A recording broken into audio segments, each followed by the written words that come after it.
Hello and welcome to the New Indian Express Online. I'm Bancy Kalapa. With me is a very well-known political economist, Mr. Parkala Prabhakar, Dr. Parkala Prabhakar. Well, first of all, Dr. Parkala Prabhakar, now you have raised this issue of electoral bonds. You have said it is a scam, but the Prime Minister has said it is only about transparent political funding. So, what do you have to say? It is a very big scam. The biggest scam rather, not only of India, but I think it's the biggest scam in the world. I call it the Modi gate. Now the Prime Minister recently had said that, it's about transparency.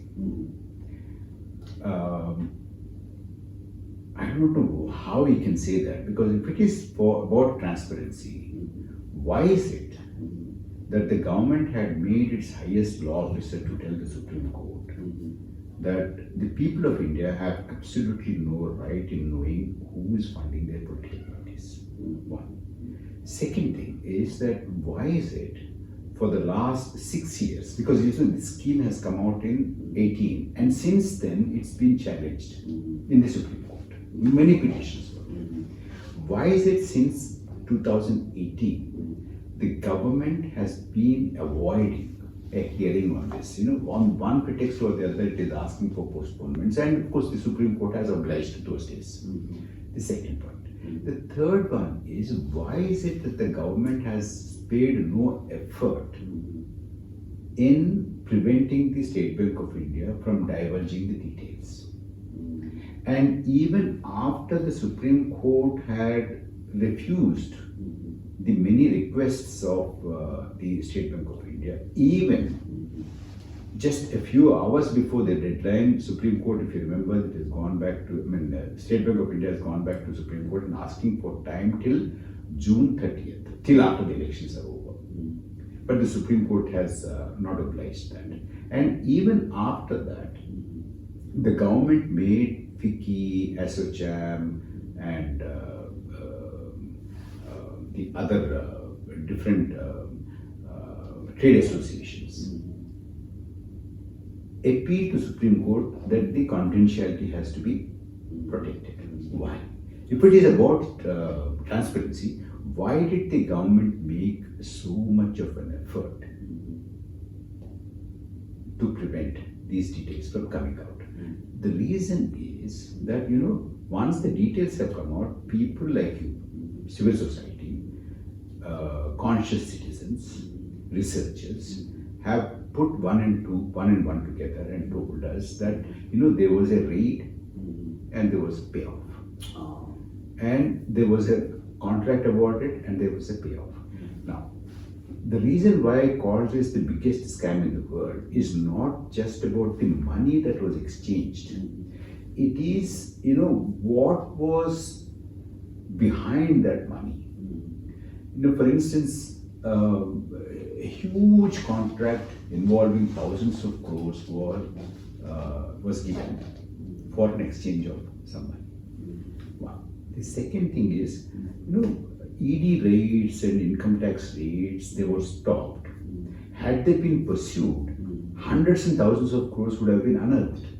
But all that was prevented because of the payment of electoral bonds. So you can imagine behind whatever the BJP has got, what is it that the country has lost in terms of contracts, in terms of prevention of money laundering and all those things. The other one is that even companies which were not making profits paid huge amounts of money, and those companies which were making losses also paid money, electoral bonds. How did they get the money?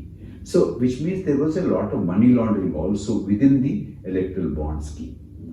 That is one. The other thing, which astonished me much more and which worried me much more than all these is that, forget about CBI, ED, GST, and IT and all this, but the institution which is supposed to be very fiercely independent, like the Reserve Bank of India. Even Reserve Bank of India was pressurized to accept and relax the rules and regulations to favor one private bank or an NBFC fund, Mahindra. their shareholding was exceeding the limit, and their leadership, the CEO position or the chairman's position was not tenable anymore. But after the electoral bonds were paid, these two regulations were made to relax by the Reserve Bank of India, which means that even Reserve Bank of India was compromised and it was pressurized. Not only that, the so-called production-linked incentives, PLI scheme, for the pharma companies, 1,000 crores were granted for Aurobindo Pharma, which is headquartered in Hyderabad, over next 5 years. 1,000 crores for the next 5 years. But first year, Aurobindo Pharma's electoral bonds were not merely linked to the Delhi liquor scam. It is also linked to PLI scheme. So, which means all the institutions were compromised, regulations were compromised. Even schemes like PLI, which are supposed to increase the production of the country, the government advertised it in such a big scale. Even that was used to extract money, to loot money from corporates. Are you concerned that there is no inquiry into this, even after such a hue and cry? Sir, my opinion on this is quite blunt. See, the Supreme Court of India had declared that electoral bonds scheme is unconstitutional. Now, my question is this. Once a government scheme was declared unconstitutional, does the government have moral right to continue? Absolutely. Why are you not questioning this? And the Prime Minister is openly saying that it is his own brainchild. Now, once his own brainchild scheme, initiative, is declared unconstitutional, does the Prime Minister still have the moral right to continue in office? Answer these questions. And the Prime Minister also said in one of the interviews given to a Tamil TV like Tanti, and later on repeated the same thing in an interview given to ANI News Agency. He said, people who oppose electoral bonds will soon come to regret it. Now, I want to understand this. Does he mean that Supreme Court will come to regret it? Because it's Supreme Court which has declared it unconstitutional. Does he mean that the judges who were sitting on the bench, they will come to regret it? Because they were the ones who declared this unconstitutional. Absolutely. Does he mean that the Chief Justice of India will come to regret it? Because he is the one who presided over the bench. Now, is it threatening the judiciary? Yeah, absolutely. Or is he saying that one day they will all realize how transparent it is, how wonderful scheme it is, and they will come to regret it? If you ask me, I would interpret this as a veiled threat. And it is that serious today. Also, in the social media, there is a lot of concern about another opaque fund by the government. It's called the PM Cares Fund.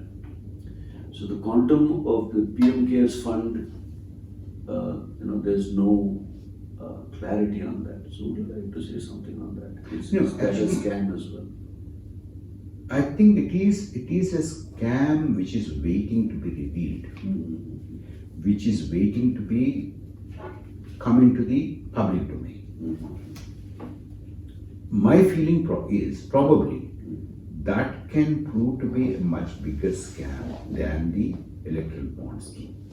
The reason why the government has defended, the government and the SBI, even today, they refuse to give us details of how much fees they have paid to Mr. Salve, who was their advocate. Yeah. Okay. Now, coming to PM Cares. The PM Care uses everything that is related to the government, emblem, the Prime Minister's name, and domain, Gaudatin, and all that kind of thing. And yet, it says that it is nothing to do with the government and it doesn't fall under the RTI. How is that justified?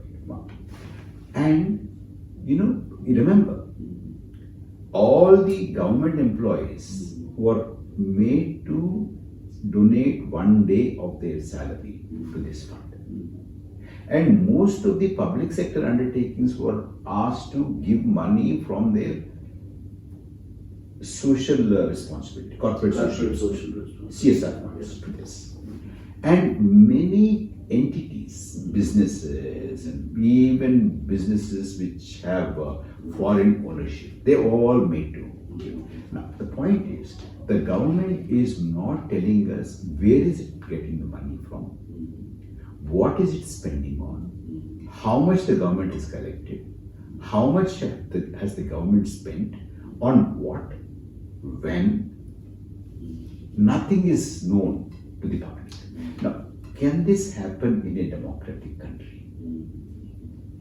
So I have a very, very serious apprehensions about the PM case also. As I said, probably this is going to be even a bigger scam than the electoral bond scheme. And we do not know what kind of a quid pro quo has taken place. Absolutely. Also, you have been a communication advisor to the government in the past and holding a cabinet rank. Now, many states have complained about devolution of funds, and Karnataka has been very vocal in its complaints that they have not received enough, that there has been some kind of an alleged stepmotherly treatment. So, what would you like to say on that, considering all of them are pointing fingers at the union government? Sir, it is like this. The party which is running the union government today, for the last 10 years, it has no belief in federal structure. The way they are treating the states, the way they are treating the chief ministers, either in GST Council or they did away with Planning Commission and this Niti Aayog. I mean, Niti Aayog, God knows what it does. And the discrimination that is shown to states, especially in financial devolution.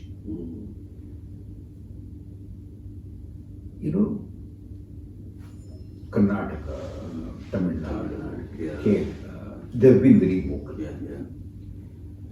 And this is happening with many other states too. Absolutely. Some people are openly objecting it, some people are agitating, and some states are probably they will agitate later on. The point is this, I'm just giving you a broad example. A rupee is collected from a state, but the state gets only 30 paisa or 25 paisa. Some states, they contribute 1 rupee, but they get 4 rupees, 5 rupees, even 6 rupees.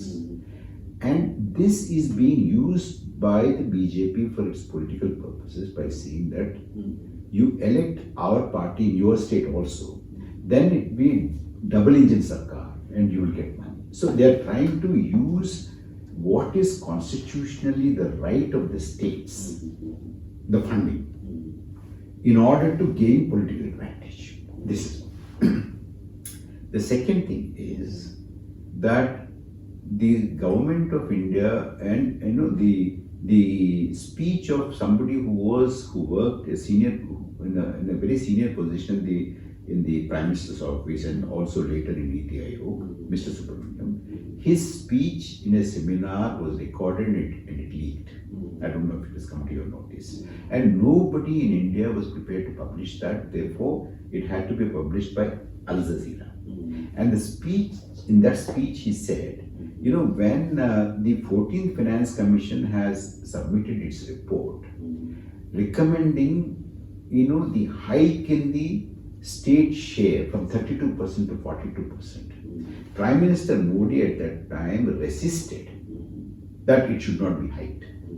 That hike was resisted. But the then chairman of the Finance Commission, Dr. Y.V. Reddy, said nothing doing. This is the recommendation, whether you accept it or you don't accept it. Finally, the government had to accept it because you see, they couldn't do it selectively.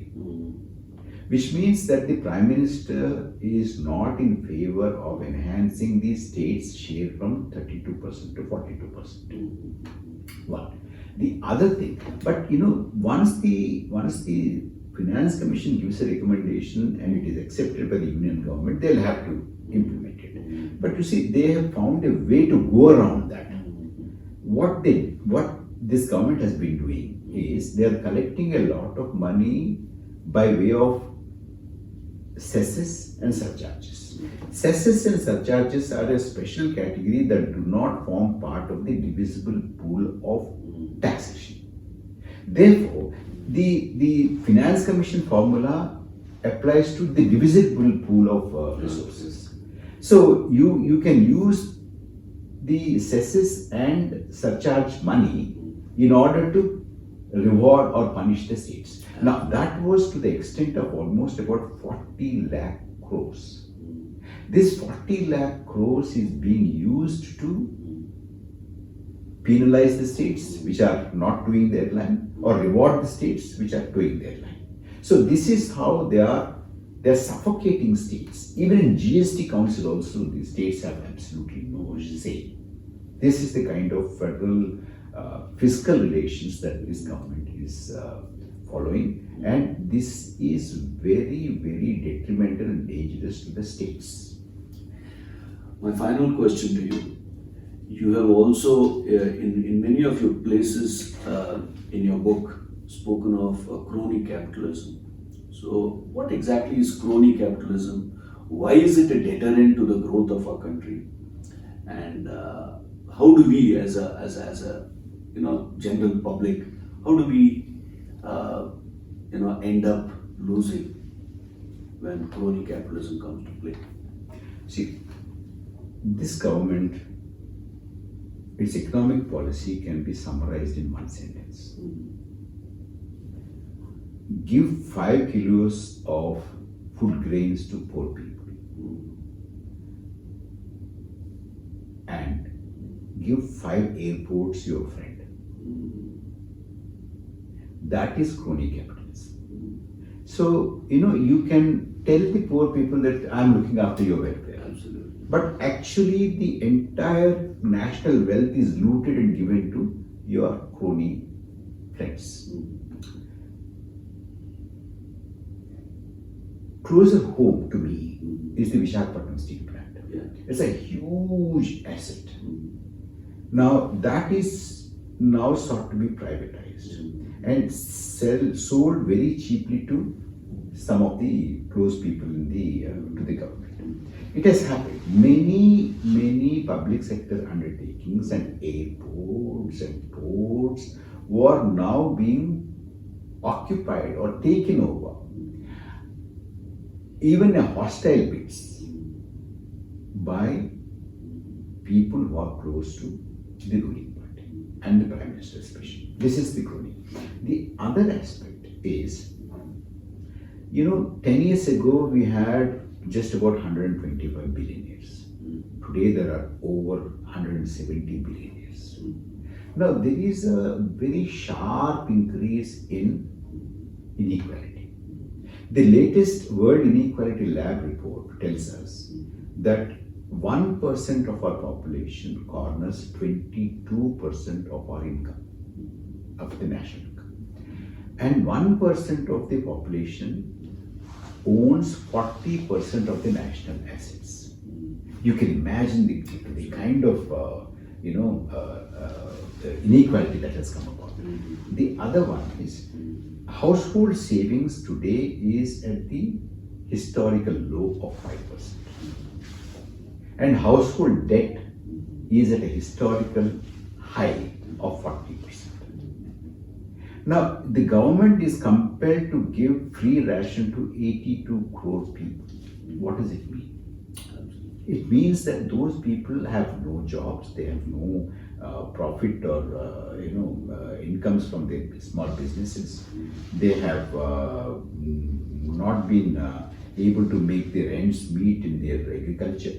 See, in every way, common people are subjected to economic misery, and some people are growing richer and richer. So much so that hundreds of crores of money was spent just on pre-wedding events.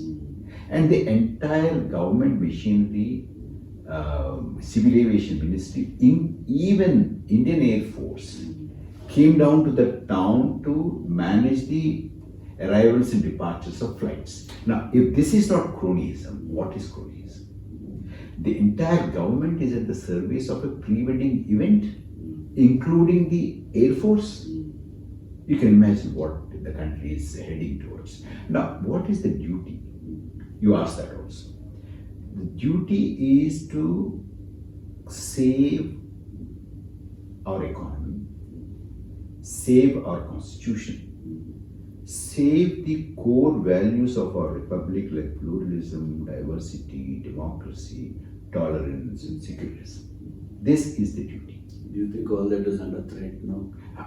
Already, yes. And I am also warning that if we let this government and the ruling party to come back to power, we probably will not see another free and fair election in this country. That is the danger which is staring at us. And today what is happening in Manipur is likely to happen in every state. Sir, please don't think that it is happening somewhere in Manipur. Karnataka is safe, or Tamil Nadu is safe, or Uttar Pradesh is safe, or Odisha is safe, or Andhra Pradesh is safe, or Punjab is safe. Please don't think that way. Anything can happen under this government, anywhere in the country.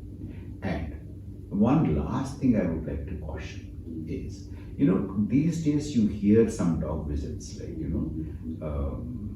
they should go back to Pakistan, they should be lynched, and they should be genocide, they should be economically boycotted, all these things. Then there are, in Dharma census, there were calls given to mark the houses of a minority community. And on the roads of Delhi, there are goons parading, shouting the slogans. जब मुल्ले काटे जाएंगे, जय Shri Ram चिल्लाएंगे, kind of inflammatory slogans. Now these, we are told, are fringe elements, but nobody responsible from the government or the ruling party has yet condemned these. Absolutely. Okay. Now my point is this, that if this government comes back to power, such calls will not be heard from these fringe elements anymore. They will be heard from the ramparts of Red Fort. Open calls will be there. Thank you. There it is. Dr. Parkala Prabhakar with his very insightful views. Thank you for watching.